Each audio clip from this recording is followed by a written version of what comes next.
Bismillahirrahmanirrahim. Assalamualaikum warahmatullahi wabarakatuh. Innal hamdalillah nahmaduhu wa nasta'inuhu wa nastaghfiruh wa na'udzu billahi min shururi anfusina wa sayyiati a'malina. May yahdihillahu fala mudilla lahu wa man yudlil fala hadiya lahu. Asyhadu an la ilaha illallah wahdahu la syarika lah wa asyhadu anna Muhammadan abduhu wa rasuluh. Allahumma salli wa sallim wa barik ala Muhammad wa ala alihi wa sahbihi ajma'in. Qala Allah ta'ala ya ayyuhalladzina amanu taqullaha haqqa tuqatih wa la tamutunna illa wa antum muslimun. Amma ba'd. Ayuhal ikhwah, a'azani Allah wa iyyakum. Saudara-saudaraku sekalian yang saya muliakan dan yang saya hormati dan yang semoga senantiasa dirahmati, diberkahi dan dimuliakan Allah Subhanahu wa taala. Pertama, segala puji hanya milik Allah Rabbal Alamin. Salawat dan salam senantiasa tercurah kepada junjungan Nabi besar kita Muhammad sallallahu alaihi wasallam. Sebagaimana juga kita bersyukur dan memuji Allah Subhanahu wa taala yang masih terus mencurahkan nikmat-nikmatnya kepada kita sekalian. Terlebih adalah nikmat iman, nikmat Islam, dan juga nikmat hidayah, juga taufik dan kemudahan-kemudahan di dalam beramal salih. Termasuk amal salih yang sedang kita kerjakan hari ini adalah kita bersama-sama duduk hadir di majelis yang mulia ini, yaitu majelis ilmu, majelis zikir, majelis yang sangat dicintai oleh Allah Subhanahu wa taala. Apalagi yang kita kerjakan ini di rumahnya, yaitu di masjid dari masjid-masjid Allah Subhanahu wa taala. Semoga Allah Subhanahu wa taala menjadikan majelis kita ini majelis yang dirahmati, majelis yang diberkahi, majelis yang menjadi sebab Allah mengampuni dosa dan kesalahan kita. Amin ya rabbal alamin. Saudara-saudaraku sekalian yang saya muliakan, seperti biasa kajian kita di kesempatan yang berbahagia ini yaitu pembacaan kitab Ad-Da'u wad-Dawa karya Al-Imam Ibnu Qayyim Al-Jauziyah rahimahullahu ta'ala rahmatan wasi'atan. Pada pertemuan yang lalu telah kita bahas pasal bainad du'a'i wal qadar, atau sebelumnya ad-du'a'u kasilah. Doa itu bagaikan senjata, ya, doa itu seperti senjata. Kemudian, dan ini sudah kita bahas, sudah kita baca dan sudah kita jelaskan. Termasuk pasal berikutnya yaitu bainad du'ai wal qadari, korelasi antara doa dan takdir, yang mana antara doa dan takdir ini sangat erat kaitannya. Dan dulu sudah kita bahas tentang apa yang dikatakan, disampaikan oleh penulis rahimahullahu ta'ala, yaitu sedikit kita mengulang di awal pasal ini. Kata beliau yang artinya, ada pertanyaan yang cukup populer dalam bahasan kali ini. Apa itu? Yaitu jika perkara yang diminta oleh seorang hamba itu memang telah ditakdirkan, niscaya hal itu sudah pasti akan terjadi, baik ia berdoa ataupun tidak. Dan jika memang tidak ditakdirkan, niscaya hal itu tidak akan terjadi, baik ia berdoa ataupun tidak. Ini sudah kita bahas panjang lebar di pertemuan yang lalu. Maka orang-orang yang punya prinsip seperti ini, maka dia tidak perlu berdoa, tidak perlu minta sama Allah, tidak perlu bermunajat kepada Allah. Kenapa demikian? Karena mereka punya prinsip bahwa kalau memang Allah takdirkan, kalau Allah memang takdirkan terjadi, maka terjadi, baik itu kita berdoa atau tidak. Dan kalau memang Allah takdirkan untuk tidak terjadi, maka ya sudah, nggak akan terjadi, baik itu kita berdoa maupun tidak berdoa. Berarti prinsip seperti ini seperti orang yang ingin kenyang tapi nggak makan. Kalau memang Allah takdirkan kenyang, ya kenyang, meskipun apa? Meskipun nggak makan gitu ya. Nah, kalau memang, dan ini salah satu bantahan yang apa ya, yang masuk akal lah gitu loh ya, yang diterima oleh akal sehat. Kalau memang mereka berprinsip seperti ini, seperti orang yang ingin kenyang tapi nggak makan. Kalau memang Allah takdirkan kenyang, ya kenyang meskipun nggak makan. Diterima nggak begini? Ya nggak akan diterima oleh akal. Masya Allah. Jadi prinsip tadi itu tidak diterima dari dalil Al-Quran dan Sunnah, juga tidak diterima oleh akal sehat. Akal sehatnya tadi itu, kalau memang Allah takdirkan kenyang, ya kenyang saja, meskipun gak makan. Seperti orang yang apa? Pengen punya anak tapi gak nikah, kan gitu. Pengen punya anak tapi gak nikah. Kalau memang Allah takdirkan punya anak, ya punya anak saja, meskipun tidak menikah. Tentu hal-hal seperti ini tidak diterima oleh akal sehat. Dari sisi akal saja tidak diterima prinsip itu, apalagi dari sisi syariat, dari sisi dalil, yaitu Al-Quran dan Sunnah. Dan ini sudah kita bahas pada pertemuan yang lalu, walhamdulillah. Tapi belum selesai waktu itu ya, belum selesai kan? Artinya belum tuntas gitu loh pasal ini. Kita terusin atau kita lanjutkan? Kita terusan, lanjutkan.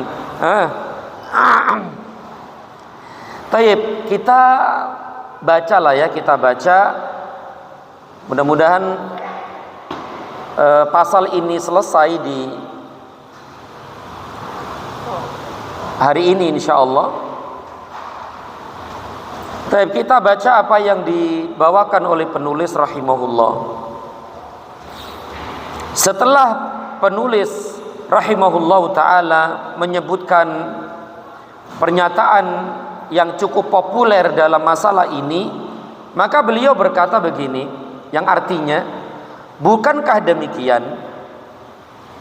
Kata beliau, segolongan orang menyangka bahwa pernyataan di atas adalah sebuah kebenaran. Mereka pun lantas meninggalkan doa, seraya mengatakan doa itu sama sekali tidak ada manfaatnya. Ya, tidak ada manfaatnya dan tidak berfaedah.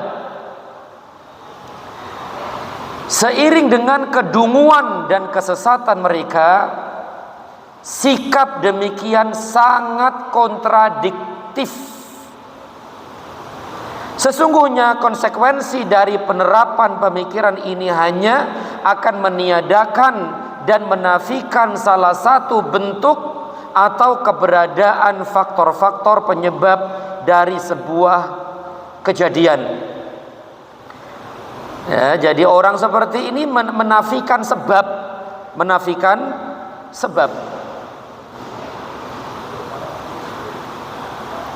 Kata beliau, sebagai bantahan kita katakan kepada mereka, seandainya Anda memang ditakdirkan untuk kenyang dan terbebas dari rasa dahaga, tentulah hal itu pasti akan terjadi, baik Anda makan ataupun tidak.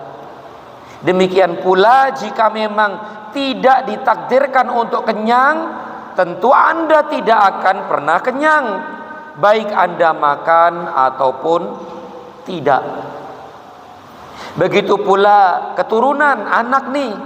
Sekiranya Anda memang ditakdirkan untuk memiliki keturunan, memiliki anak, tentulah hal itu pasti akan terjadi, baik Anda menyetubuhi istri dan budak Anda ataupun tidak. Namun jika memang tidak ditakdirkan, tentu Anda tidak akan pernah memiliki keturunan. Oleh sebab itu, tidak ada manfaatnya Anda menikah dan memiliki budak wanita, dan begitulah seterusnya. Ini penulis membantah mereka dari sisi logika, akal sehat, dan akal sehat ini tentu diterima oleh semua orang yang memiliki akal yang bagus dan sehat. Kemudian kata beliau rahimahullah, adakah orang berakal ataupun manusia pada umumnya yang akan berpendapat seperti ini? Kita katakan enggak lah. Binatang ternak saja diberi naluri untuk berinteraksi dengan faktor penyebab. Binatang saja nih, binatang ternak nih, diberi naluri untuk berinteraksi dengan faktor penyebab. Mereka juga mencari sebab gitu loh. Para binatang ternak itu untuk mendapatkan maslahat, mereka mencari sebab. Mereka terhindar dari mudarat, itu pun mencari sebab. Kata beliau seperti itu. Binatang ternak saja diberi naluri untuk berinteraksi dengan faktor penyebab dalam rangka menjaga kelangsungan hidup dan eksistensi mereka. Ini artinya hewan-hewan tersebut lebih pandai, lebih cerdas daripada orang-orang tadi tuh. Memang mereka memang seperti ternak, bahkan lebih sesat lagi jalannya. Berarti binatang-binatang ternak itu lebih pandai dari mereka itu. Mereka manusia tapi tidak menggunakan akalnya dan begitu seterusnya. Bahkan lebih sesat daripada binatang ternak. Paham sampai di sini ya? Insyaallah pahamlah.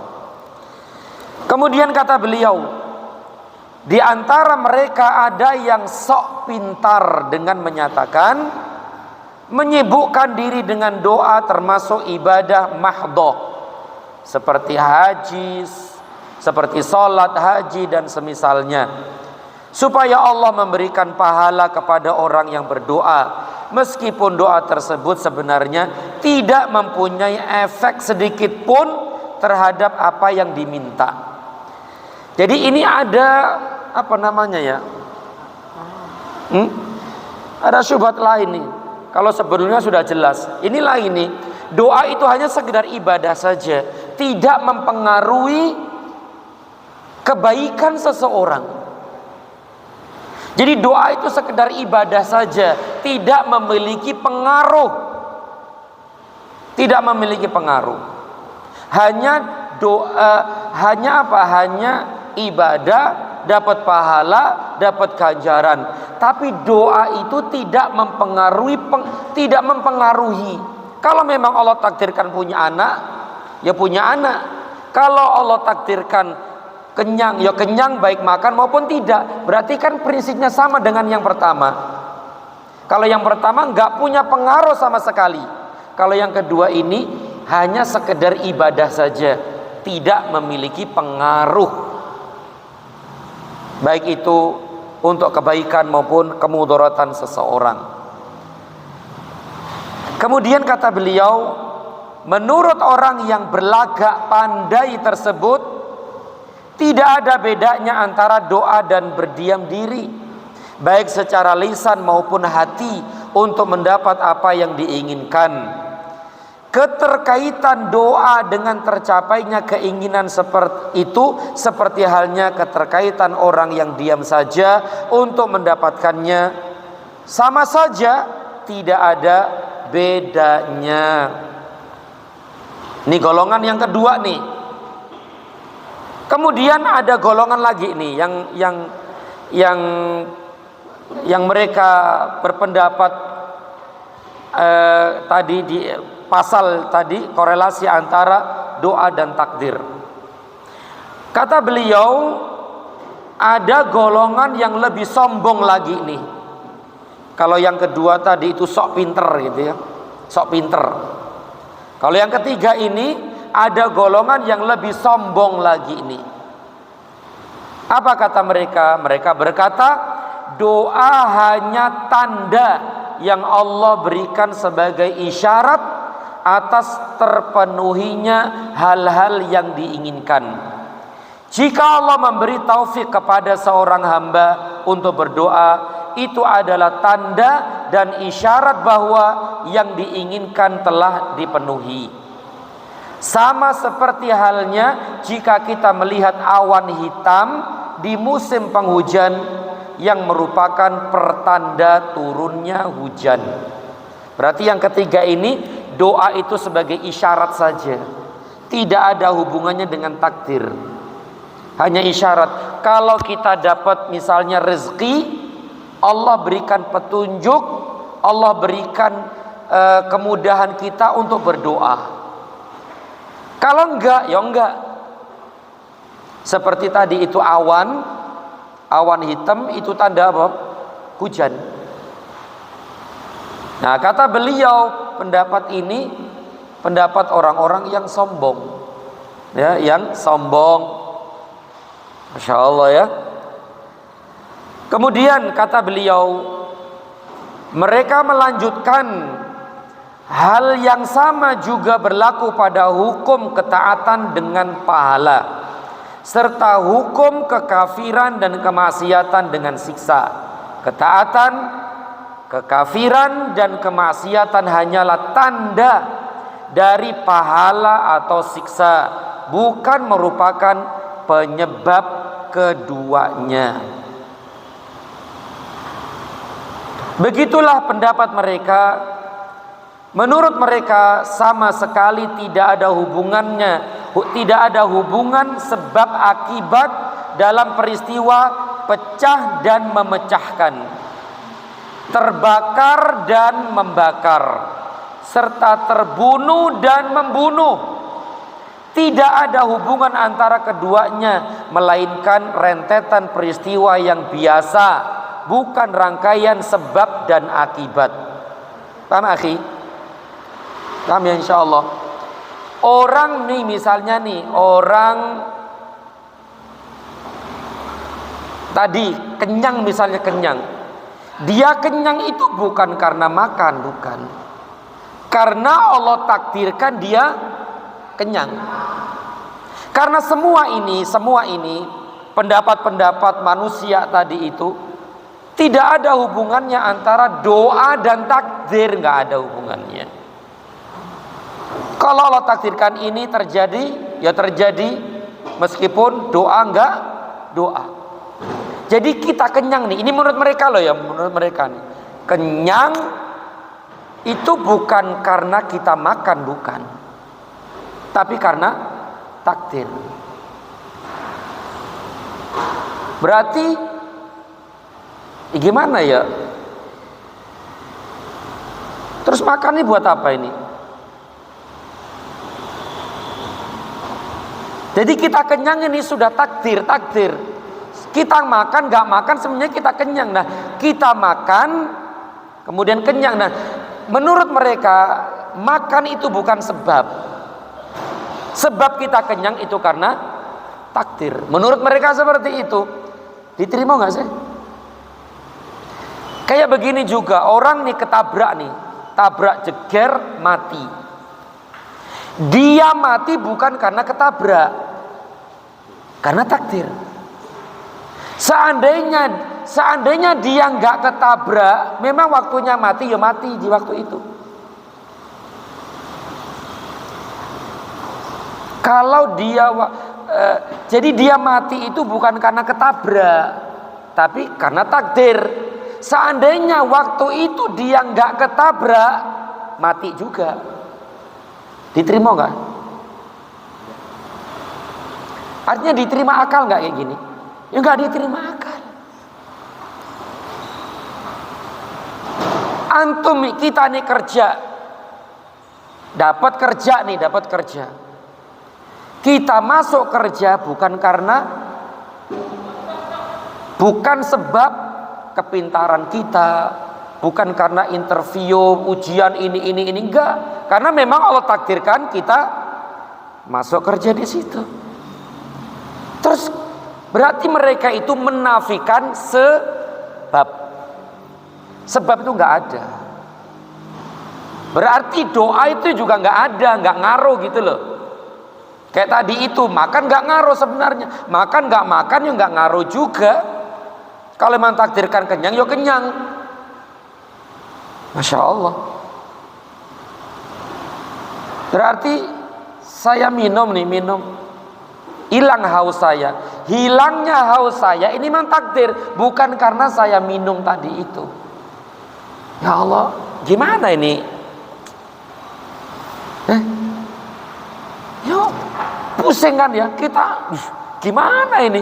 Jadi pusing sendirilah kita mikirin kayak mereka itu pusing sendiri.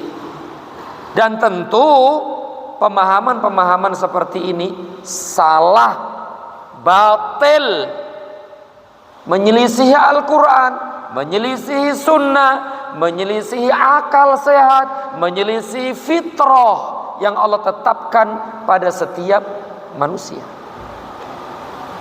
Taib. Berarti akhi, doa itu memiliki pengaruh yang sangat besar sekali.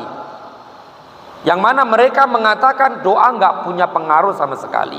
Tapi kita nih ahlu sunnah wal jamaah mengimani, meyakini bahwa doa memiliki pengaruh yang sangat besar sekali.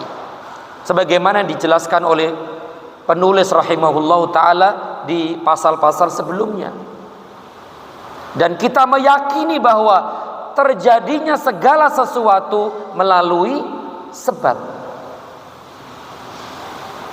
Kita mengimani akan adanya sebab. Ya, bahwa Allah menjadikan sesuatu itu melalui proses, melalui sebab ini dan sebab itu.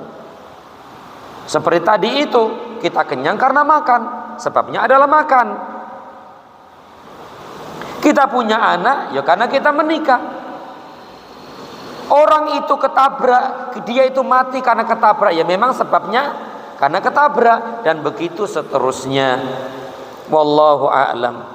Kemudian kita lanjutkan apa yang dibawakan oleh penulis rahimahullah. Pendapat mereka ini bertentangan dengan perasaan, akal, syariat, dan fitrah. Pendapat mereka itu 1, 2, 3, 4 tadi itu bertentangan dengan perasaan. Pertama, kedua akal, ketiga syariat, dan keempat fitrah. Tadi sudah kita singgung. Pemikiran mereka juga telah berseberangan dengan semua orang yang berakal, sekaligus menjadi bahan tertawaan mereka. Betul ya? Ketawakan kita kan ya? Lucu gitu loh. Kok bisa seperti itu? Masya Allah ya. Kata beliau, pendapat yang benar, nah ini pendapat yang benar ialah ada bagian ketiga yang tidak tercantum dalam pernyataan di atas, yaitu apa yang ditakdirkan terjadi karena adanya sejumlah sebab, di antaranya adalah doa. Nah, inilah pendapat yang benar, pendapat yang ketiga gitu ya, pendapat yang ketiga. Inilah yang benar, yaitu apa yang ditakdirkan terjadi karena adanya sejumlah sebab. Jadi segala sesuatu yang terjadi di muka bumi ini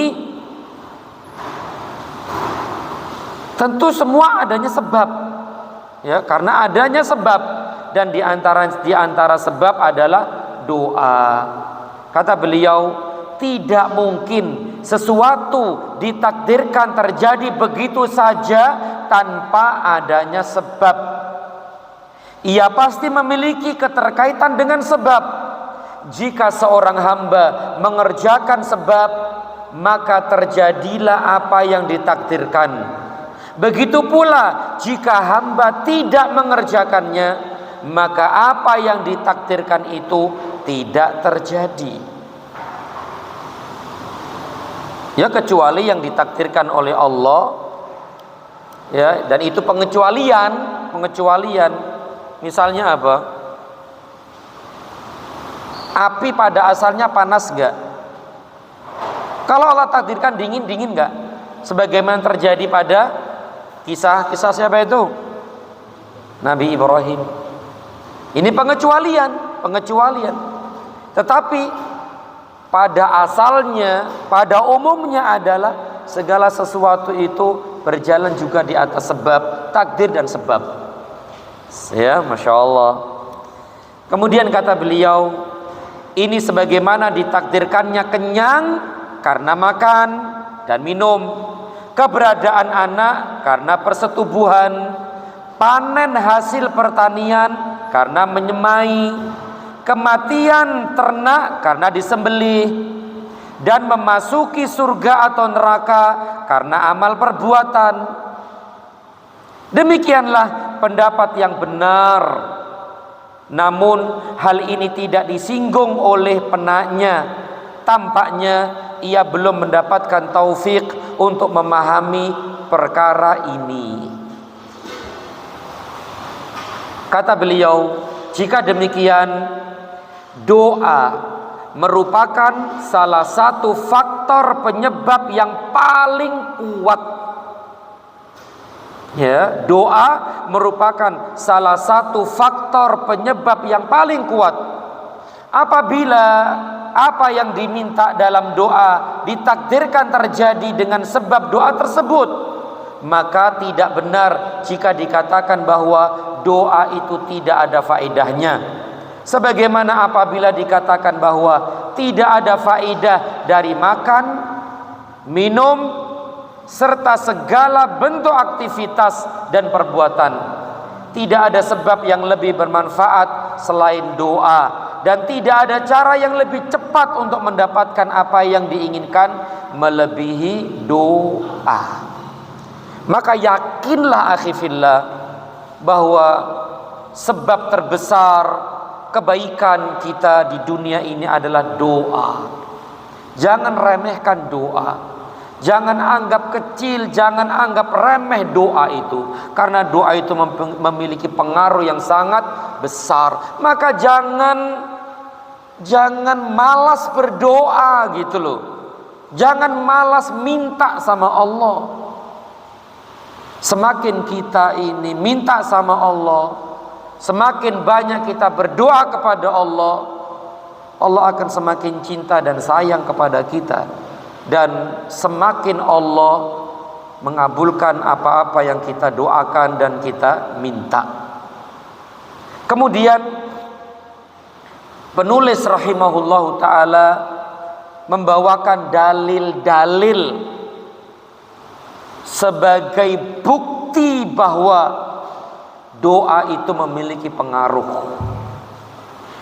bahkan pengaruh yang sangat besar sekali. Bahkan sebelumnya penulis membawakan pasal doa ibarat senjata.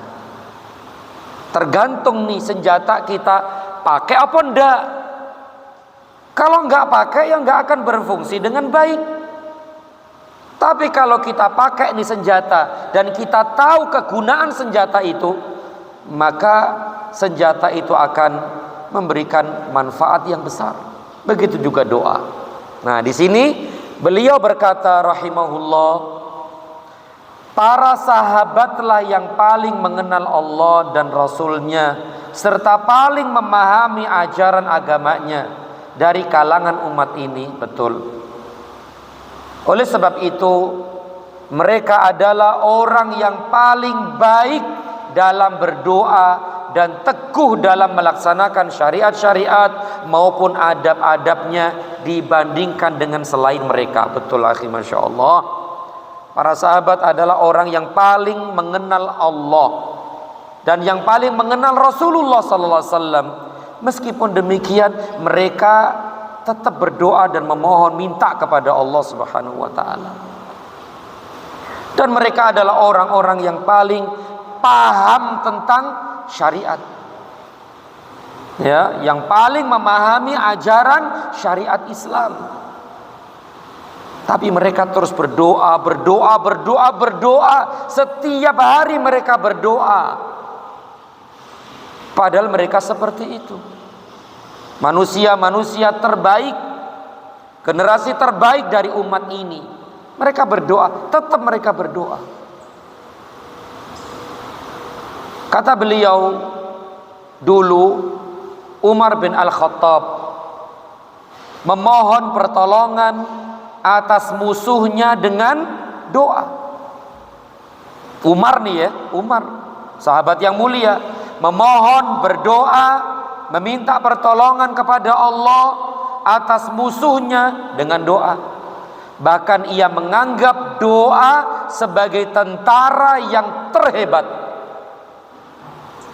Ya, bahkan ia nih Umar bin Al-Khattab menganggap doa sebagai tentara yang terhebat. Beliau berkata kepada para sahabatnya, kalian tidak mendapatkan pertolongan dengan jumlah kalian yang banyak, tidak. Tetapi kalian mendapatkan pertolongan dari langit, yaitu pertolongan dari Allah. Salah satunya adalah karena doa. Masya Allah.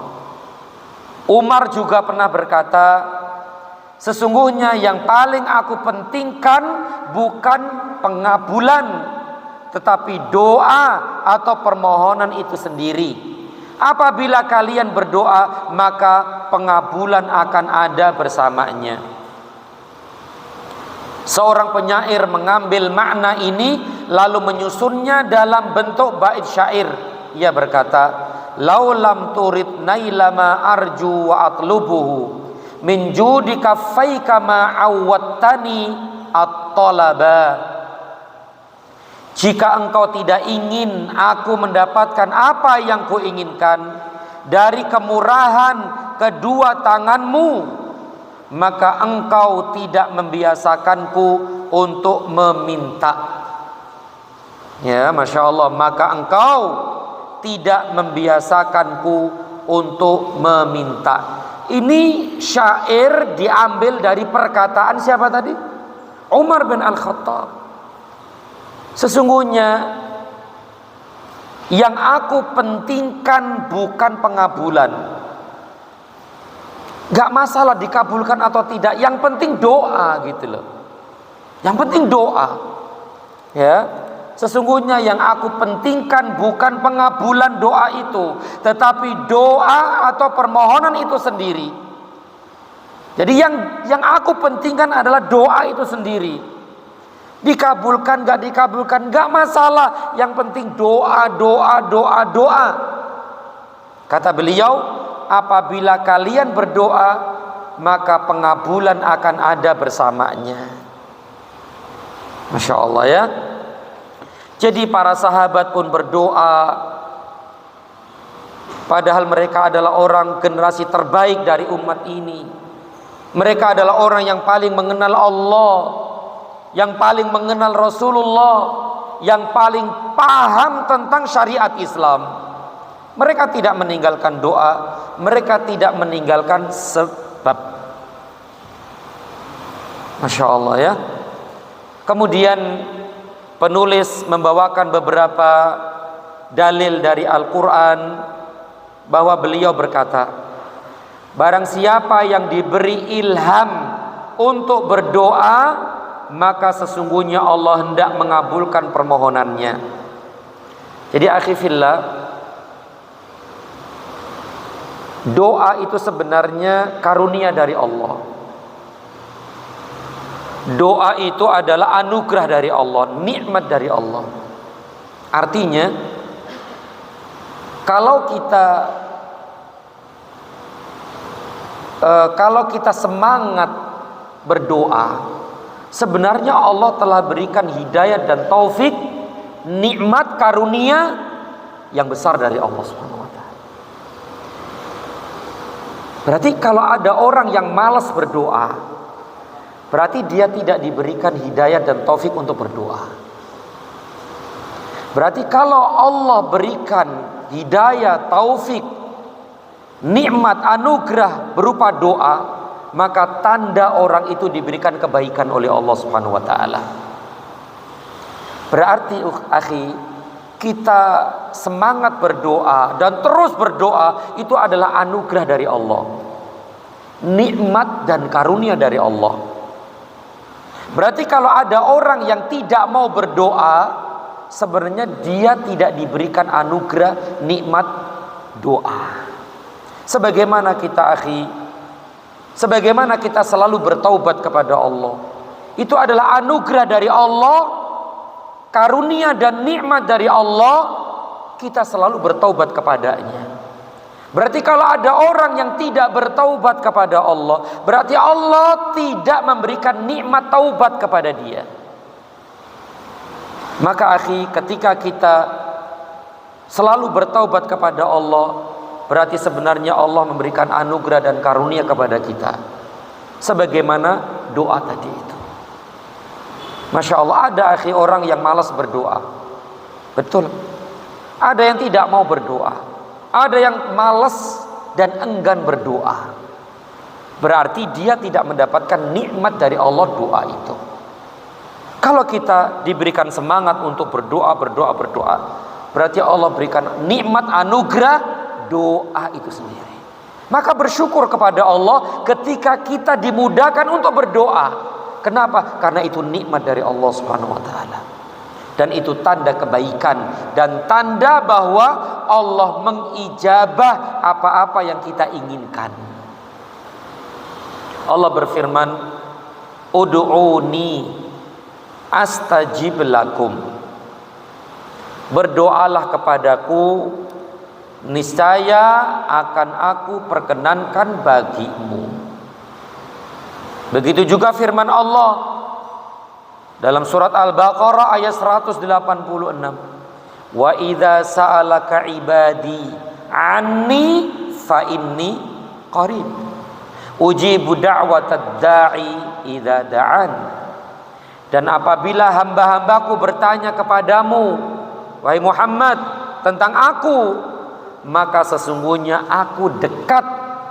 Aku kabulkan permohonan orang yang berdoa apabila dia berdoa kepadaku. Ayat ini tegas sekali bahwasanya pada asalnya setiap doa pasti diijabah oleh Allah. Ini kaidah akhi. Pada asalnya setiap doa, setiap permintaan pasti dikabulkan Allah, pasti diijabah oleh Allah Subhanahu wa taala. Ini kaidah yang harus ada dalam hati-hati kita semua. Dengan ini kita akan terus berusaha dan terus berdoa kepada Allah dan minta kepada Allah. Karena pada asalnya doa dikabulkan oleh Allah, permintaan diijabah oleh Allah Subhanahu wa ta'ala, kecuali ada hal-hal yang menghalangi dikabulkannya doa. Di antaranya apa? Makan yang haram, minum yang haram, pakaian yang haram, dan seterusnya. Tetapi pun demikian, terkadang doa yang dibarengi dengan tadi itu makanan yang haram dikabulkan oleh Allah. Ada nggak sih orang-orang yang berdoa kemudian dikabulkan oleh Allah padahal makanannya haram, minumannya haram? Ada nggak? Ada. Ada. Ya, semua itu karena rahmat dan kasih sayang Allah Subhanahu wa ta'ala. Apalagi penghalang-penghalang itu nggak ada, maka tentu akan lebih diijabah oleh Allah Subhanahu wa ta'ala. Kemudian beliau berkata di dalam Sunan Ibnu Majah dari Abu Hurairah radhiyallahu an, ia mengatakan bahwa Rasulullah sallallahu alaihi wasallam bersabda, "Man lam yas'alillaha yaghdab alaihi." Barang siapa yang tidak meminta kepada Allah, niscaya dia akan murka kepadanya. Barang siapa yang tidak minta kepada Allah, maka Allah akan marah dan murka kepadanya. Subhanallah. Berarti mafhum mukhalafahnya, pemahaman yang sebaliknya adalah semakin kita berdoa, semakin sering kita minta sama Allah, berarti apa? Allah semakin cinta kepada kita, semakin senang kepada kita. Semakin kita nggak minta, Allah semakin marah dan Allah semakin jauh dengan kita. Semakin kita banyak doa, minta doa, semakin dekatlah kita dengan Allah dan Allah semakin cinta dan sayang kepada kita. Berbeda dengan manusia akhir.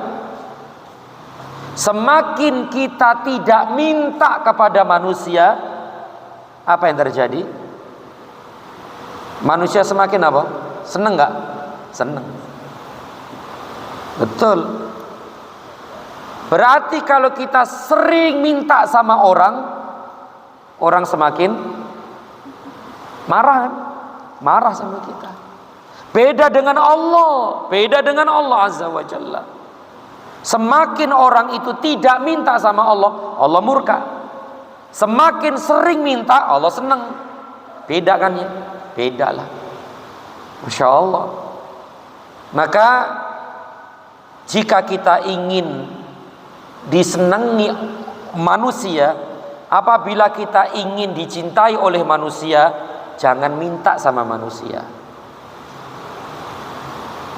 Dan apabila kita ingin dicintai Allah, mintalah kepada Allah. Sering-seringlah minta kepada Allah Subhanahu wa ta'ala. Masya Allah. Jadi Rasulullah sallallahu alaihi wasallam bersabda, "Man lam yas'alillah yaghdab alaihi." Barang siapa yang tidak meminta kepada Allah, niscaya dia akan murka kepadanya. Kata beliau, hal ini menunjukkan bahwa ridhonya terletak pada permohonan dan ketaatan kepadanya. Jika Allah ridho, maka seluruh kebaikan akan berada dalam ridhonya. Sebagaimana setiap bencana dan musibah itu terjadi karena kemaksiatan kepada Allah dan murkanya. Subhanallah ya.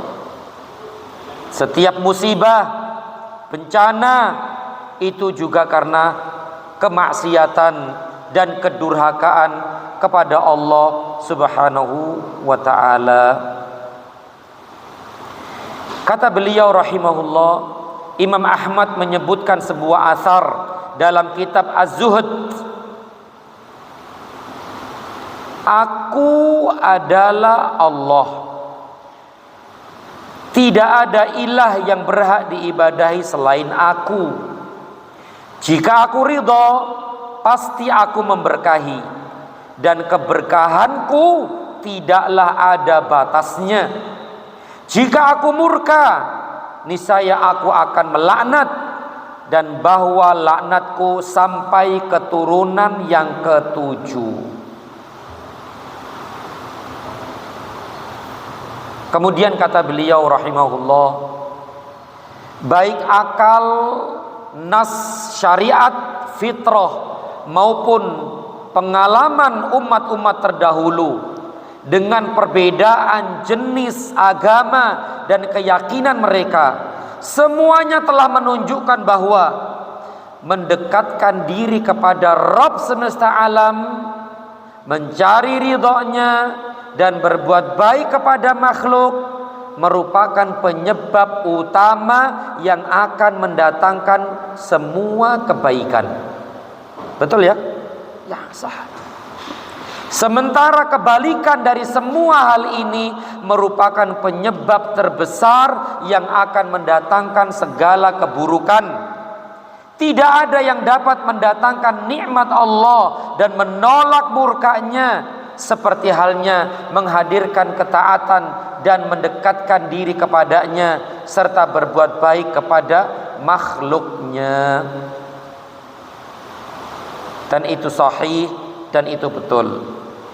Kata beliau rahimahullah, Allah subhanahu wa ta'ala mengaitkan terjadinya kebaikan dan keburukan di dunia dan di akhirat dalam kitabnya dengan amal perbuatan, sebagaimana keterkaitan antara balasan dengan syarat, kejadian dengan alasan, dan akibat dengan sebab.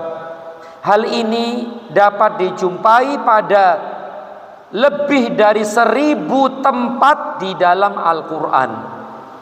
Masya Allah ya. Keterkaitan antara balasan dengan syarat. Syaratnya terpenuhi, balasannya pun akan terpenuhi. Kejadian dengan alasan, akibat dengan sebab. Masuk surga karena amal, keridhaan karena ketaatan, bencana karena kemaksiatan. Semua itu Masya Allah ya, semua itu ada dalam Al-Quran ya. Kata beliau, kadang Allah mengaitkan terjadinya balasan dengan hukum alam dan perintah syariat yang setimpal dengannya, sebagaimana firman Allah, falamma atau amma nuhu an qulna lahum kunu qiradatan khasiin. Maka setelah mereka bersikap sombong terhadap segala apa yang dilarang, kami katakan kepada mereka, jadilah kamu kera yang hina. Allah menjadikan orang-orang Yahudi kera karena ada sebab enggak? Sebab. Sebabnya apa? Kedurhakaan. Sebabnya apa itu? Kedurhakaan. Bentuk kedurhakaannya apa itu? Allah melarang mereka jaring ikan di hari Sabtu. Baik. Kemudian mereka membuat tipu daya. Nipu siapa sih? Nipu Allah ya. Allah ditipu. Dengan cara mereka menaruh jaring hari Jumat, ngangkat jaring hari apa? Hari Ahad. Dengan mengatakan, tuh saya nggak jaring hari Sabtu, saya jaring meletakkan jaring di hari Jumat kok, ngambilnya hari Ahad kok. Loh, Sabtu kan enggak kan? Ini kan tipu daya kan? Ini kan ya nipu gitu loh. Nipu, membuat makar dan tipu daya. Dan Allah tahu tipu daya mereka. Berarti dengan itulah Allah jadikan mereka kera dan monyet. Monyet kera sama ya? Monyet sama kera. Dan ini adalah sebab akibat. Allah jadikan ini karena sebabnya ini.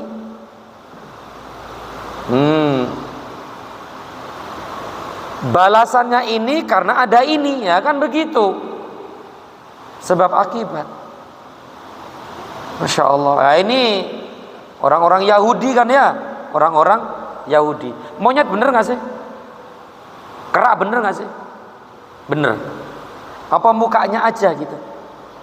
Atau tubuhnya juga kerak? Iya. Betul-betul kerak. Ya kerak. Terus kerak ini gimana? Artinya keturunannya gimana? Punya keturunan enggak? Atau setelah jadi kera Allah jadikan manusia lagi? Enggak. Enggak. Berarti punya keturunan enggak? Keturunannya jadi apa?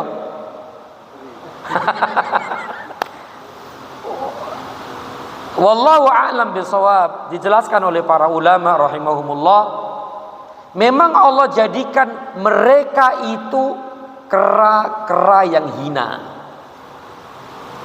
Mereka berbicara seperti kera. Mukanya, fisiknya, bahkan berekor pun. Tapi setelah itu Allah matikan mereka semuanya. Beberapa hari kemudian mereka mati semua dan binasa semuanya. Berarti tidak punya keturunan. Masya Allah ya. Tentu akibat perbuatan mereka sendiri, maka Allah jadikan mereka seperti itu. Dan ini jelas bahwasannya apa-apa yang terjadi di permukaan bumi ini melalui sebab akibat. Tidak ujuk-ujuk seperti itu, kecuali ya ada pengecualian. Kemudian begitu juga Allah berfirman, falamma asafuna intaqamna minhum, maka ketika mereka membuat kami murka, kami hukum mereka. Berarti Allah menghukum mereka karena kedurhakaan mereka kepada Allah Subhanahu wa taala.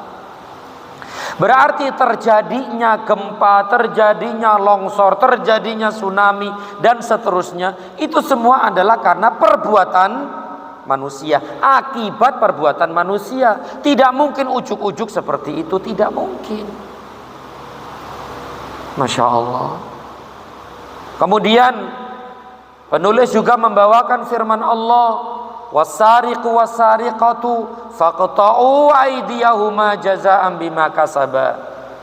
Adapun orang laki-laki maupun perempuan yang mencuri, potonglah tangan keduanya sebagai balasan atas perbuatan yang mereka lakukan. Nah, orang ini dipotong tangannya karena ada sebabnya. Sebabnya adalah mencuri. Perhatikan di sini jelas adanya sebab dan akibat. Balasan dengan syarat, kejadian dengan alasan, dan begitu seterusnya. Begitu juga penulis rahimahullah ta'ala membawakan firman Allah dalam surat Al-Ahzab ayat 35 yang artinya, sungguh laki-laki dan perempuan muslim, laki-laki dan perempuan mukmin, laki-laki dan perempuan yang tetap dalam ketaatannya, laki-laki dan perempuan yang benar, laki-laki dan perempuan yang sabar, laki-laki dan perempuan yang khusyuk, laki-laki dan perempuan yang bersedekah, laki-laki dan perempuan yang berpuasa, laki-laki dan perempuan yang memelihara kehormatannya, laki-laki dan perempuan yang banyak menyebut nama Allah. Apa balasannya? Akibatnya apa ini? Allah telah menyediakan untuk mereka ampunan dan pahala yang besar.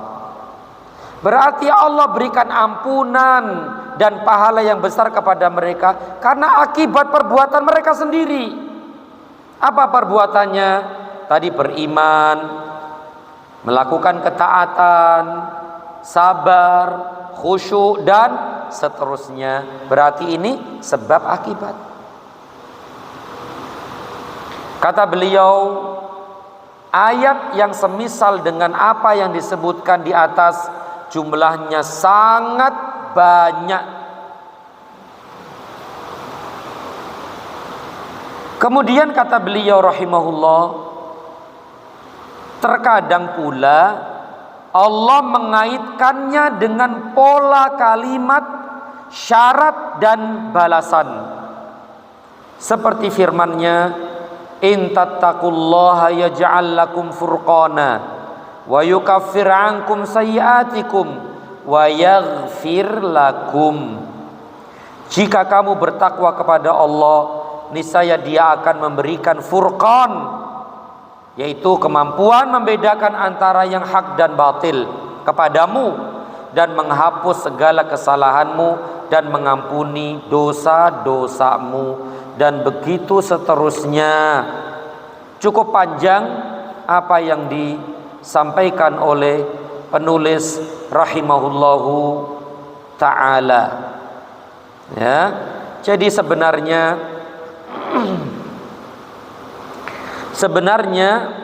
semua ini adalah bantahan bagi orang-orang yang meyakini bahwa segala sesuatu yang terjadi di muka bumi ini tanpa dipengaruhi oleh sebab. Ya, kalau memang Allah takdirkan terjadi maka terjadi meskipun sebab ini dan itu. Ya, kayak tadi itu sebagaimana yang di awal-awal tadi. Langsung saja kita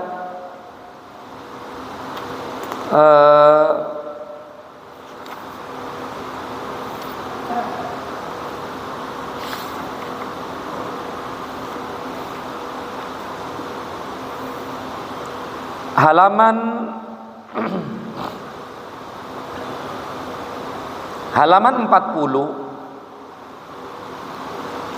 40 di terjemahan ini, beliau berkata begini, secara umum Al-Quran dari awal sampai akhir, dari awal berarti dari surat Al-Fatihah sampai An-Nas,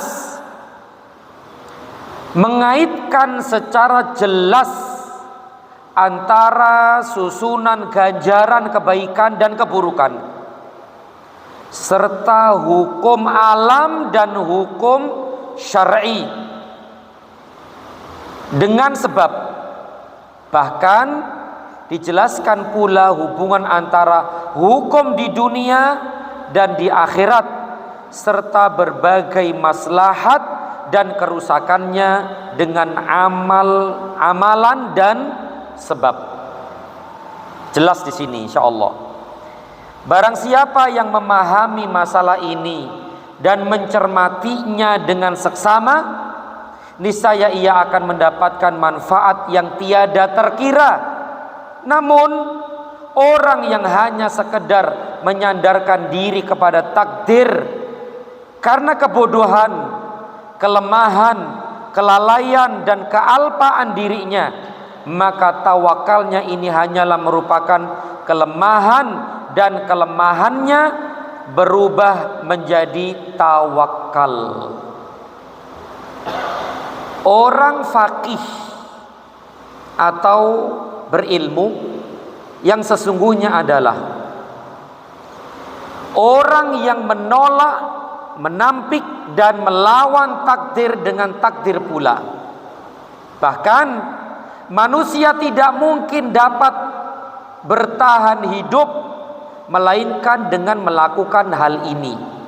Lapar, haus, dingin, serta berbagai macam ketakutan dan kekhawatiran merupakan bagian dari takdir, sedangkan semua makhluk berusaha untuk menghadapinya dengan takdir pula. Bahasanya tinggi ya beliau ini ya. Menghadapi takdir dengan takdir. Lapar takdir enggak?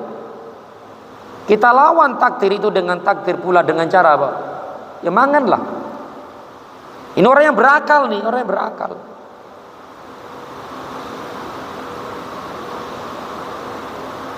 Orang tidak punya anak, ya kita lawan dengan apa? Menikah. Dan seterusnya. Insya Allah. Inilah orang yang cerdas, orang yang berakal. Ya. Kata beliau, begitu juga orang yang diberi pemahaman dan petunjuknya, ia akan menolak takdir hukuman akhirat dengan takdir taubat. Memang segala sesuatu itu telah ditakdirkan oleh Allah. Orang itu masuk neraka itu karena takdir. Tapi kan kita tidak mau masuk neraka kan?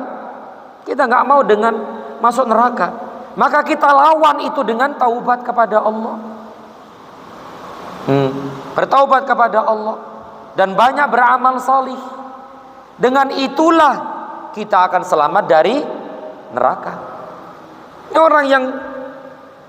orang yang berakal seperti ini.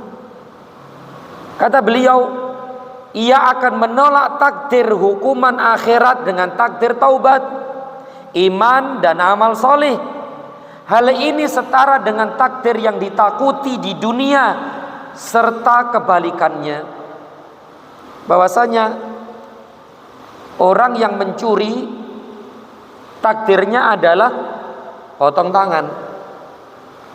Kita tolak takdir potong tangan terjadi pada kita dengan cara apa? Tidak mencuri.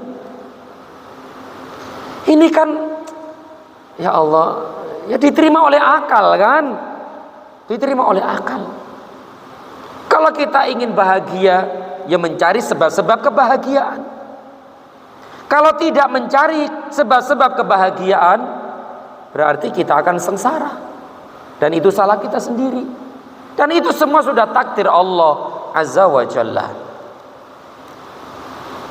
Kata beliau, sebab Rabb dunia dan akhirat adalah satu, hikmahnya juga satu, serta tidak ada pertentangan dan penafian antara satu sama lain. Kata beliau, masalah ini termasuk masalah yang sangat penting bagi orang yang mengetahui kedudukannya serta memperhatikannya secara seksama. Wallahul musta'an. Meskipun demikian, masih tersisa dua hal yang harus seseorang lakukan untuk menyempurnakan kebahagiaan dan keberuntungan.